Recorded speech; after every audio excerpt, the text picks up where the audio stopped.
It sounded like we were under attack at first, you know, just you watch so many movies. A military training jet crashes in a North Texas neighborhood. The pilots ejected from that aircraft, one of them in critical condition tonight after getting caught in power lines. One of the guys that ejected landed right in front of us, basically. We just went into our firefighter mode. Those two off-duty firefighters jumping into action to save one of those pilots, what they witnessed in their own words.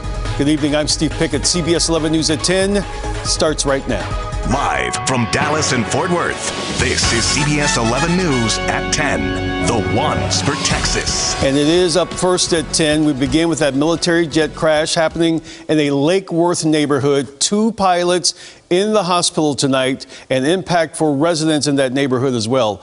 Our Nicole Nielsen gets us underway. She is live with more details on this crash. The latest for us this evening, Nicole.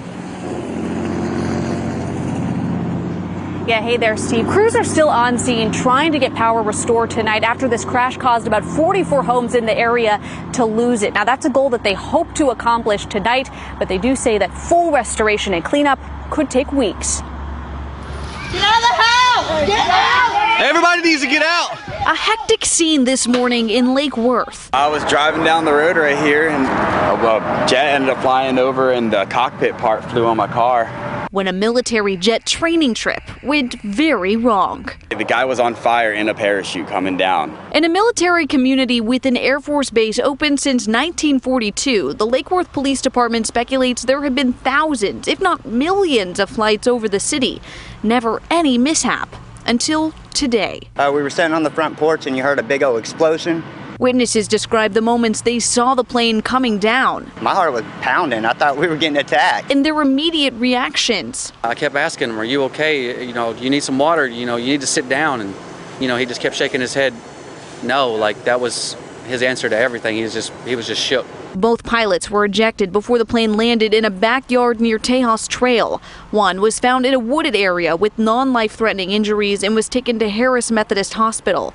The other caught in power lines and electrocuted. Tonight, he's badly burnt and in critical condition at Parkland Hospital. And I would imagine that for a pilot, this is the day that you dread, that you hope never comes.